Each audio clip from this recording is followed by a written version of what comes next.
extra one here, huh? Oh, Hello. Yeah. Welcome, Brad and Alex. It's so great to have you back at Days. Good to be back. Thank you. Thank you very much for joining us here in Indy. It's such an honor to have both of you here. It's so much fun for us all, right? Right?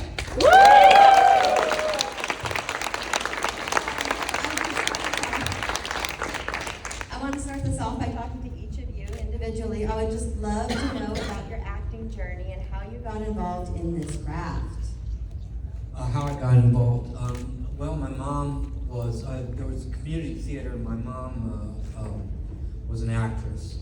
And so I would go and watch her rehearse. And one day she was doing a rehearsing scene from Anastasia. And it was a speech about a butterfly. And I saw a butterfly on stage and I thought, how did she do that? And she read to us a lot, and she's great at reading. So that was my real beginning inspiration. I wanted to be able to do what she did as well as I could. I saw a neighbor of mine who lived down the street in a commercial when I was 5. And I knew her in person. I saw her on television. And I thought that was really cool. So I said to my mom, I want to do that. I want to be on TV. And she actually listened to me. We went to New York, and the goal was really just to get a commercial and have that experience and be on TV like my neighbor was. Amazing. And I got Chucky within like the first 6 months of auditioning, so the rest is history. You were pretty young when you filmed. Do you actually remember filming, or are you just remembering stories people are telling you? It's kind of like, if you remember the most exciting thing you did when you were 6, you remember it more than anything else when you were a child. Like, it's like still shot framed images of memories. I remember more of the like offset stuff of being in Chicago and being in LA. But yeah, I remember the second a lot better. What was your audition like for Child's Play, the original? I'm trying to think. Yeah. I didn't. You didn't? You were an offer only on that one? Oh my gosh. What was yours like? I had a couple. We had a couple in New York, and then they flew me and my mother out to LA to audition against like the last 1 or 2 kids that were going out for it. I've told this story a lot, but my mother was in the room with me for that audition, which actually was rare. Even as a kid, like they would send you in on your own. And she was sitting in the room with me, and I had to say that line, Aunt Maggie's a real bitch and got what she deserved. I didn't want to say that word in front of my mother, so I pretended that I forgot the lines. They're like, oh, okay, we'll start over. And we started, and then I got to it, and I got upset, and I got up and I ran out of the room, and I locked myself, but I went hid in the bathroom. And she had to explain to them that's what happened. He does know all the lines, he just didn't want to say that word. And I think the innocence of that maybe helped me seal the deal a bit. Now I swear in front of her all the time. We have quite a crowd out here. I would really love to throw it out to the audience for some audience questions. In the back. Really loud, please. All right, so how did it feel being asked to be Chuck? How did it feel to be asked to be Chucky? Yeah. What's the question? Well, I mean, when I was asked to do it, I hadn't even read the script. So I had no idea of what I was getting myself into. Finding out who Chucky was an experience that happened over some time. I had worked with the director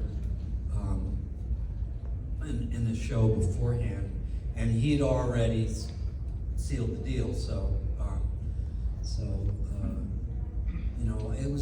The idea seemed really interesting.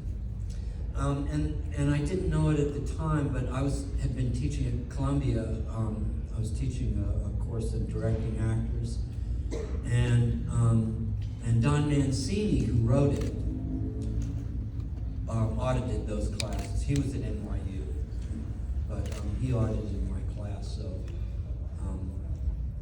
yeah. And I'd heard about it even before. That is what I was trying to say. So this is a question for both of you guys. What was your favorite scene filming, like throughout the whole franchise? Favorite scene to film through the whole franchise? Oh, I think I know what your favorite scene to film was, and I think you just did it. But that's my guess. That scene with Fiona, I just loved it so much. And season 3. My favorite scene to film, anytime I get to hurt the doll, it was fun. That scene, actually, when I worked with Fiona, only like one of 2 scenes that I was in with her.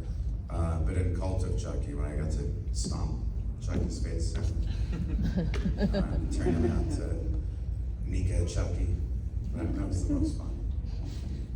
That and the Exorcist scene, because we all got to work together. So it was a lot of fun.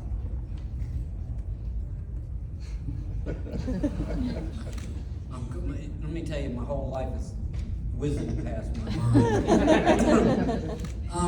I think probably it's very lonely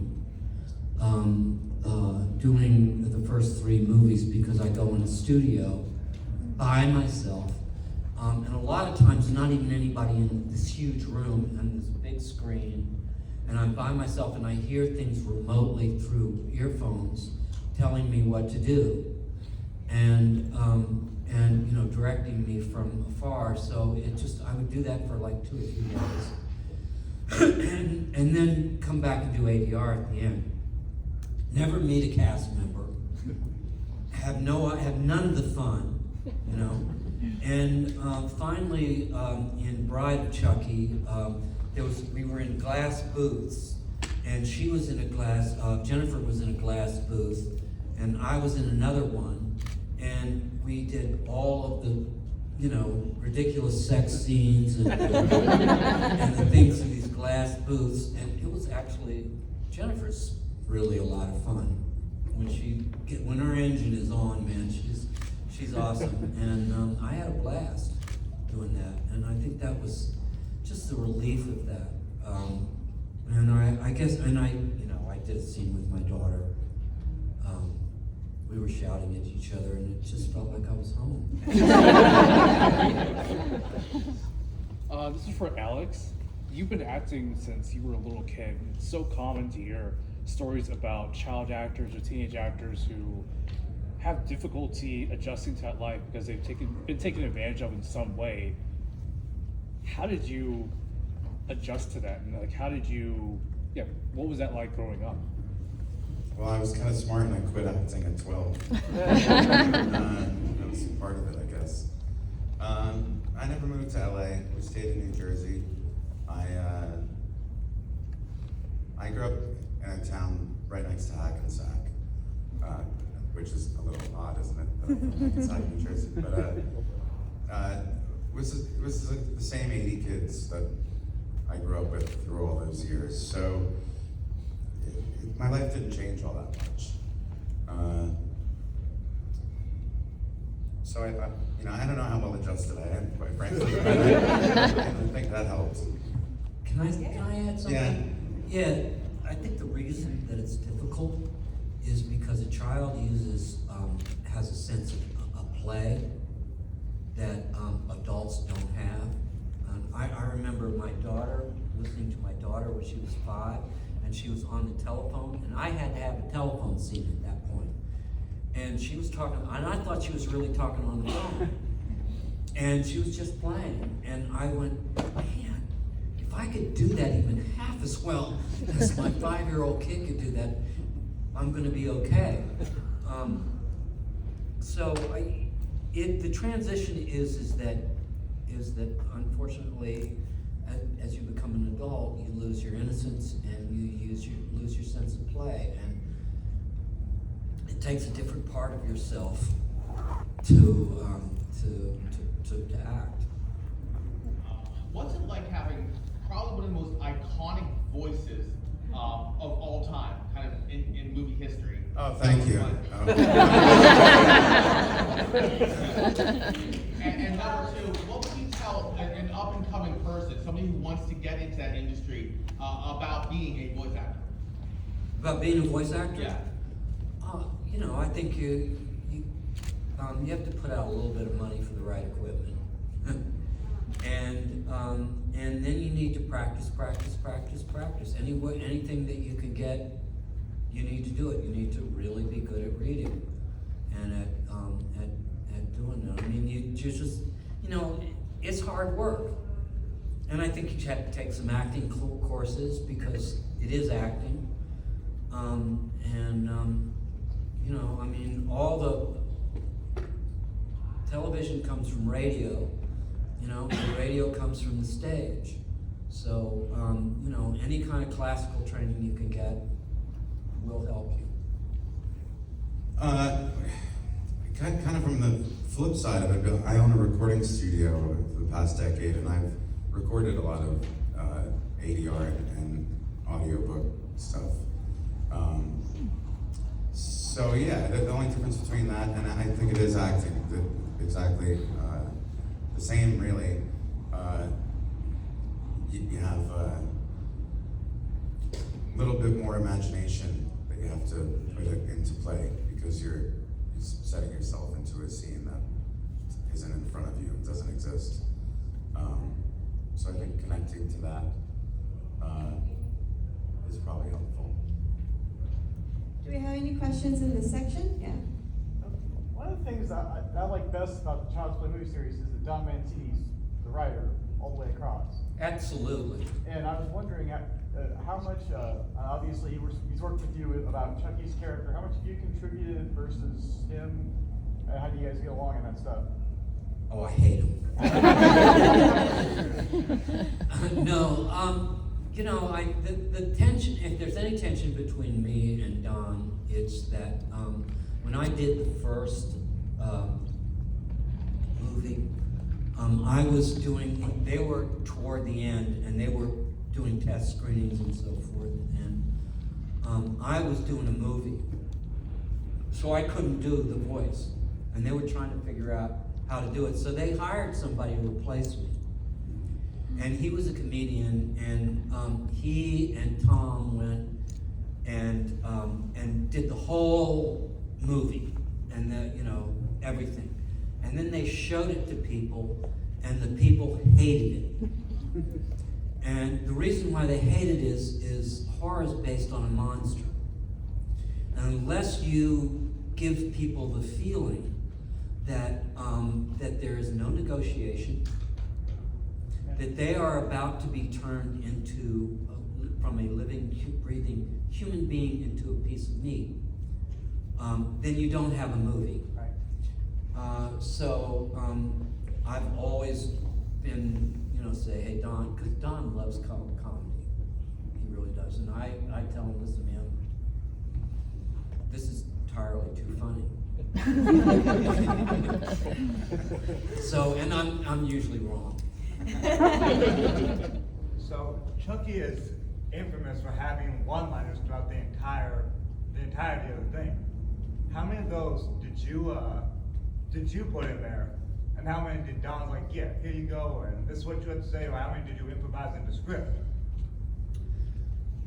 I'm not going to say I don't, because I do improvise a little bit. I mean, you know, Don's pretty meticulous about getting things exactly the way he wants them. And I find that frustrating at times, you know, as any actor would. But, you know, at the end, he lets me, I just go on, or I just rebelliously add something under my breath or something like that, and he loves it. And so those kinds of things have made it in the movie. I don't remember what they are because for me, it's just a session in my living room, you know? And I don't remember it. Yeah, so I don't know. I forget what I said. The only thing I actually do remember that was my line is in the first movie. There's a scene where the Chucky's mutilated self is in an elevator, and there's a woman, and she says something about what an ugly doll it is, and it goes away, and then you see the elevator rise, and you hear a "fuck you." That was mine. All yours. Which really was the start of the comedy to the whole thing Yeah. too. That was the biggest laugh of the only laugh of the first film. But it was a good one. My daughter actually has a question, but she's too shy. She wanted to ask, which is your favorite movie out of the whole series? Like either one of you, like, is there one that stands out, that just stands out, that was the most fun? Yeah, my real answer to that is that not exactly, because you have different memories and experiences and connections to each of them. So there's different things you like about each of them. But I guess part two for me. Mine is Bride. Right. And I think because I like the writing in that one the best, and I think the story, you know, the way it was conceived, just really smart, because he, you know, it changes the, you know, horror changes. It's camp when we first started. After that, it was much more self-referential.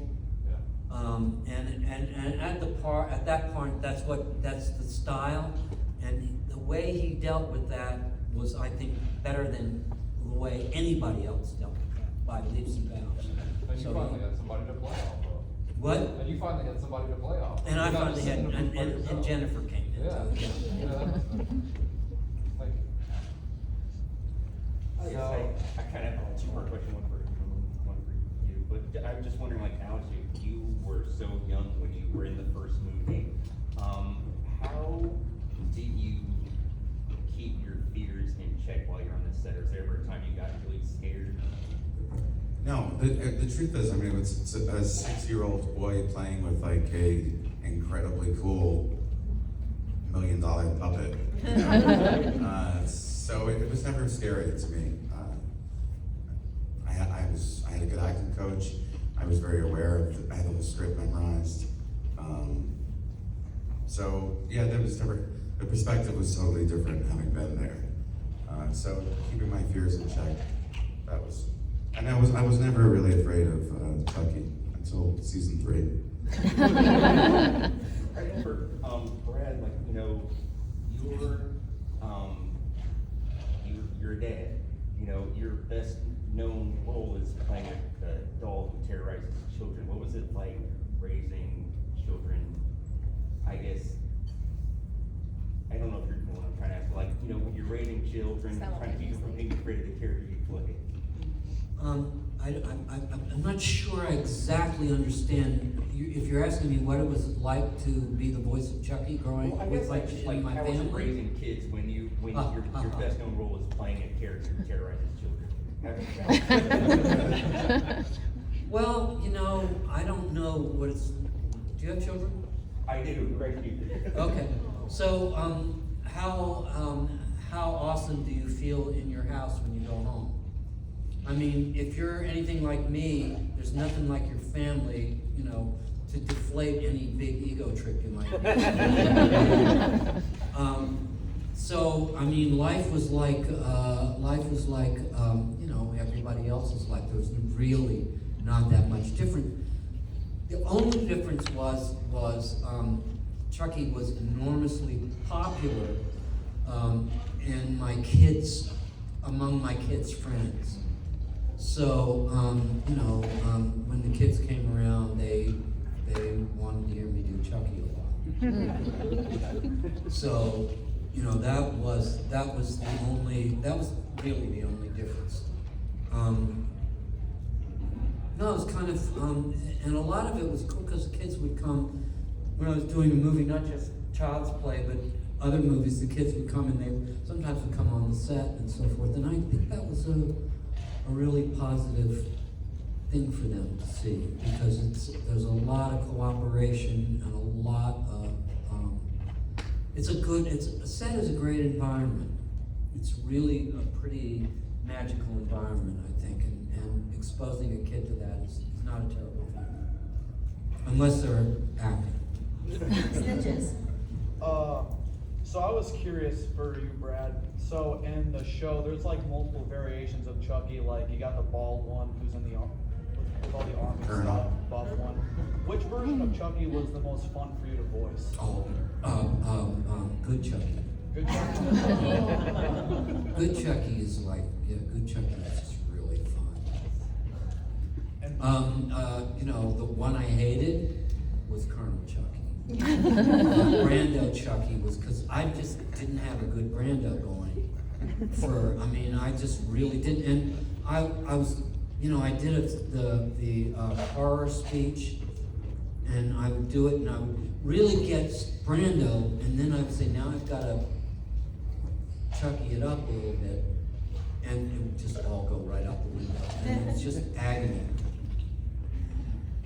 So I saw an article where you said that you retired from acting, but you were still going to do Chucky. Yeah. So this could go for both of you, but do you feel like you're only doing Chucky at this point because of Don Mancini and you want to, you love that character so much? Or is it a little bit also because you feel like there are so many fans that love Chucky, and we can even say that it's changed our lives for the better in some ways? Do you feel like it's mostly for the fans, for yourself, or for the people that you work with to just keep that franchise going and that helps so many people? I'm going to, I wish I could say it was totally for the fans, but family is really important to me, and my daughter is like very much a part of the franchise, and I adore the ground she walks on.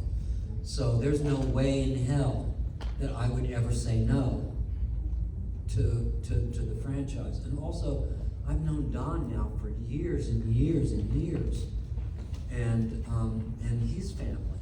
I mean, he and Fiona like talk almost every day.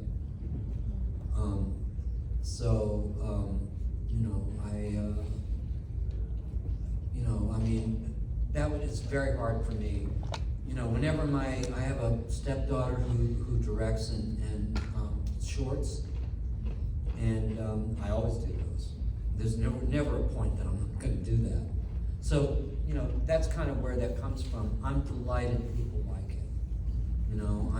It's magical for me. I think it's great, and I come to these things and I meet people that are really fun and really cool, and I like to entertain people. So there's different variants of the Chucky throughout the years. There's there's the Charred Chucky, there's the Stitch Chucky, and there's like the Melted Chucky. Which variant of Chucky over the years would be your guys' favorite? Which look? Yeah, which look? Oh, look, you're talking. Yeah. Go ahead. I do love the first one. The first film, as Chucky's really becoming human and his face is becoming human. I'm a big fan of that one. I like the good guy doll version, the doll, inanimate version. I actually love from Cult. I just really like that one. Maybe it's because it's the one I have. Yeah, I think also the show. Honestly, the doll in the show I think just looks phenomenal. So a mix of them. I think the old Chucky was, yeah, exactly. That was something else. I thought that was a really shockingly cool look, and it was kind of horrifying to watch. So yeah, that's what In the back, they'll go over there. Yes. So one of the things I really like about the franchise is the queer themes. Yeah.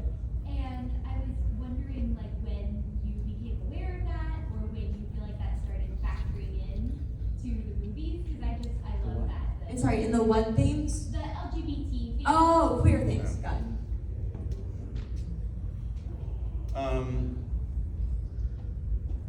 I mean, I guess around Bride and Seed, that became a part of the inclusivity of the characters. I mean, Don has he's portrayed so many different walks of life and people in different ways, especially with this show. It's touching on so many different. So I don't know. For me, when I was a kid, that wasn't really part of it. And Bride and Seed came out when I was in high school, and I just always appreciated, especially Don inserting, you know, a little bit of his own experience into the story. I think it really, obviously, with the relationship with Jake and Devin is when it really became palpable. As I don't think it's, you know, I think it's not about that, but that's just life, and I think it's just a good representation of art imitating life, and I appreciate it for that. When I first went to did theater at the beginning of when I went to New York, I worked with Lanford Wilson and Marshall Mason, who really deep down gave me all the values I have and all really the training I have. And they were both gay. In those days, you know, in that little bubble, that was fine. It was okay to be gay, and they were very. I mean, Marshall would wear rhinestone necklaces, you know, directing and so forth. And they are two of the people I admire most. And the idea of, you know, their sexual orientation not being okay in the world and them not being able to live in the world, and I'm talking about anywhere, I didn't think that was okay. I really thought that, and anything that makes us all a lot more tolerant of each other is really a good thing. That's my take on it. Thank you. Brad, when they decided to redo Child's Play with Mark Hamill, what was your thought of you not? I immediately got a shotgun. Look, I've been an actor for a very, very, very long time. And the one thing that you don't know about acting is mostly it's getting a door slammed in your face. I mean, most of the time people say no, and you have to audition. And when you audition, you put your heart into it. And so you really, by the time, you know, you really want it, and you put some work into it, and kabam, they slam the door in your face. They do it very nicely. What am I really answering here? I lost it. Mark Hamill. Mark Hamill. So the answer to that is, I went, oh, you know, and it was okay. And you know, I don't. I was kind of interested to see what was going to happen, and what happened is he wasn't Chucky. And Mark Hamill's really, really good voice actor. You know, so it certainly wasn't his fault. But people just got used to me doing it, and that's all there is. Okay, so my question is about Deadwood, if that's okay. Well, you've already got me curious. Okay. I absolutely love Deadwood, and the Doc is my favorite character. And at the end of season 3, he seems to have tuberculosis. Yes. But he's still alive in the movie. So Yes. I've always wondered, were they going to kill the Doc in season 4? No. No. Okay. I mean, I was absolutely assured that was not going to happen. And people, you know, they called it consumption in those days, and a lot of people didn't die of it. I mean, tuberculosis can be, you can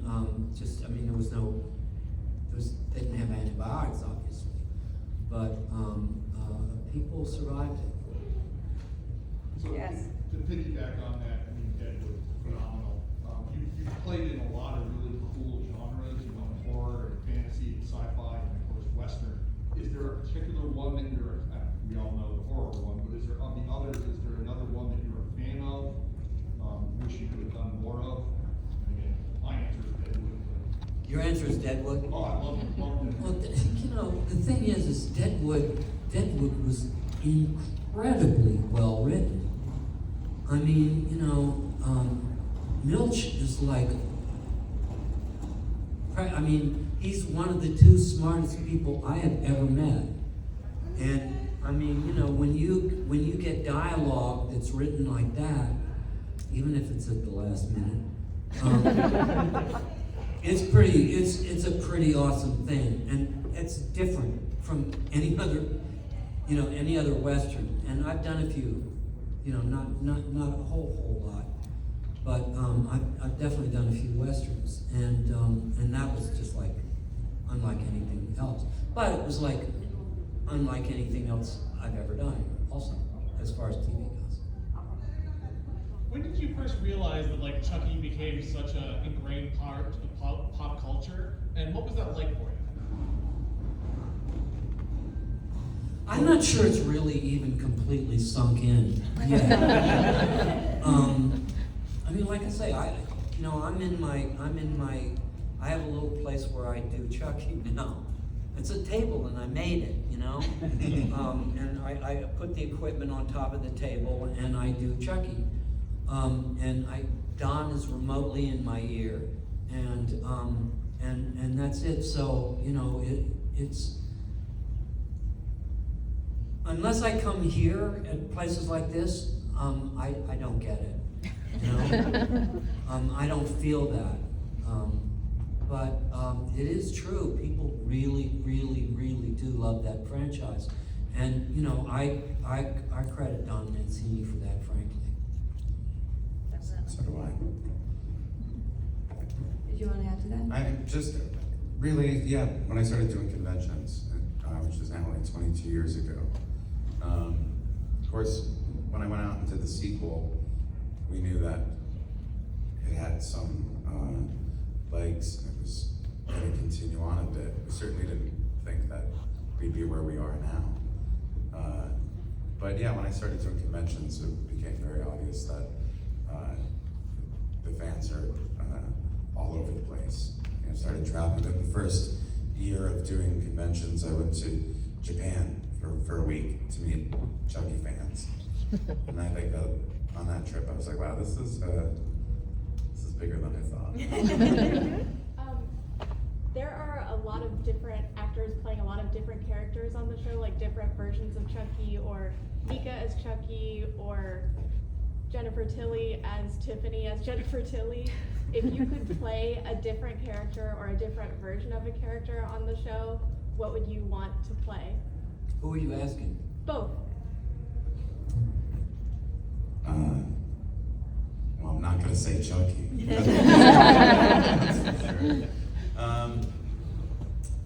I don't know, I had never really given that any thought, like of who else I would want to play. I'm a little envious of Saba and all the different versions. He's had a whole career in one show. He already had a career, I'm just saying. He's yeah, I don't know. I'm so anti my whole life, so it's really hard for me to think of being any other character.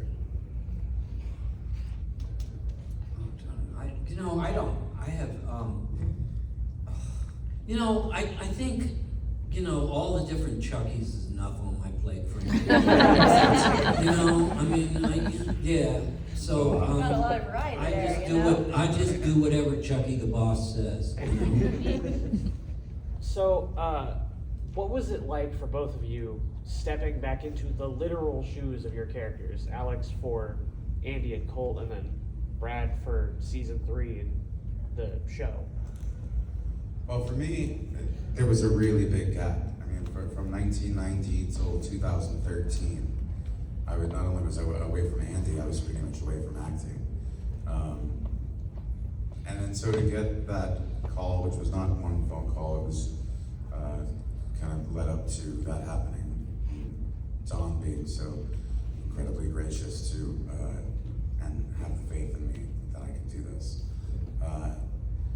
Yeah, coming out to shoot that was one day that I shot Curse of Chucky. I hadn't acted in all these years, and Brad's sitting there watching me, which was I was thrilled that you were there, but you were not there very often, on set. So That's why I was there, That's because why I got you were- to see Chucky, the Yeah. dog work. Yeah.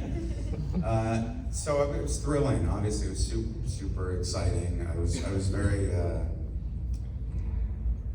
I'm so thankful to Don. I'm thankful to all of you guys too, by the way. But I'm certainly very thankful for him that he had the faith in me to do it. So there was kind of the stepping back into the character was besides the actual work, it was the experience was more wrapped around my personal emotions about that.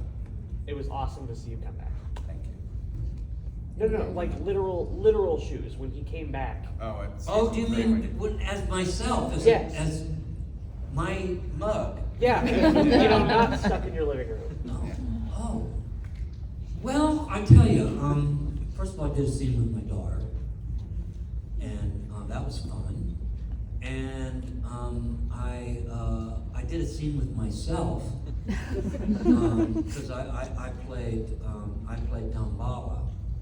Yeah. And that was because I really thought that was going to be a problem, but it was oddly, it didn't sound like me at all somehow. So I really had fun doing that too. So what can I tell you? You know what? I really clowned around a lot, and I fucked with everybody. I really did. It didn't matter who you were. If you were there, I was going to fuck with you. So, and that's kind of Chucky, and so everybody put up with it, and it was a good time was had by me. Amazing. White shirt. It's a big thrill to have you both here at these conventions. I wonder if you had any memorable guests that you got to meet by attending some of these conventions yourself. Oh yeah, I mean I've been doing it for so long. I've met a ton of people that I'll give you a recent one. I met Kiefer Sutherland. I thought that was pretty cool. Yes. I'm a huge fan of his work, and he was very kind. The first convention I ever did, all the guys from Broken Lizard, from Super Troopers were there. So I got to meet the 5 of them. Yeah. And I was like, all right, these conventions are fun. I'm trying to think who I. Not even at a convention, maybe like working on a job. A million people. And you're like, Faye damn. Dunaway, Jack Nicholson. Jack Nicholson's probably the one that blew my mind the most. I had a weird thing where I saw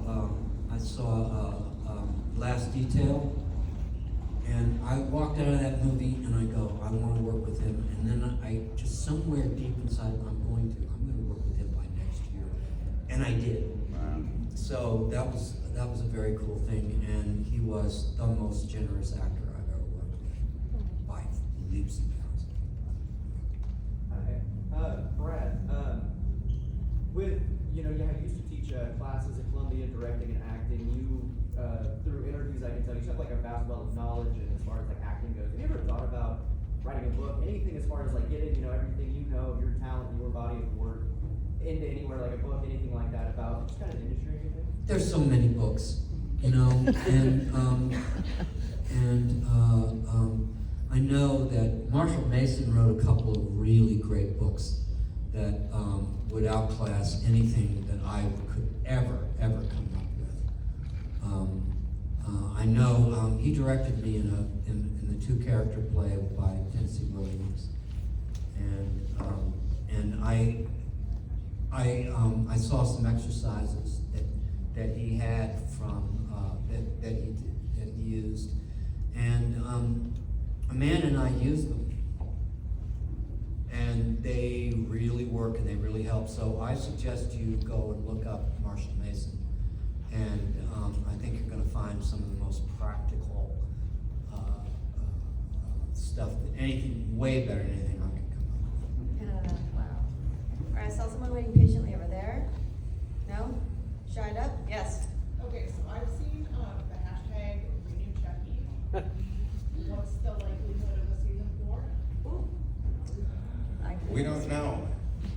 I mean, we really don't know. It's not dead yet.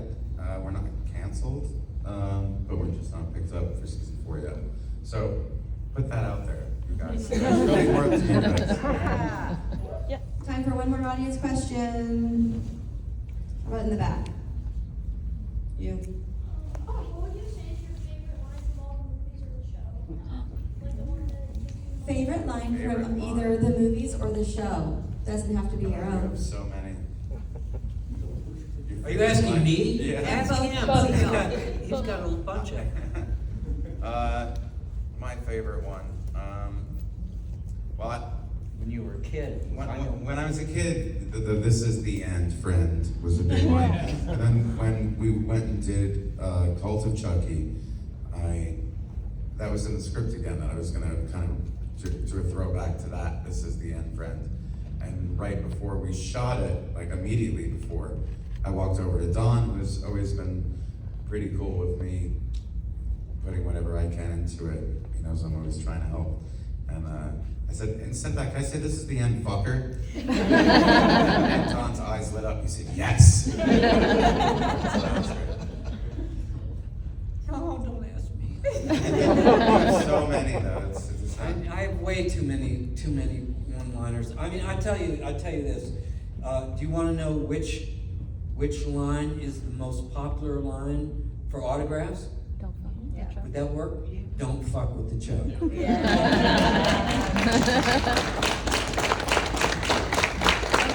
thank you so very much for being here. I really appreciate it. It's been a lot of fun, and hope we get to do it again someday. Thank you all.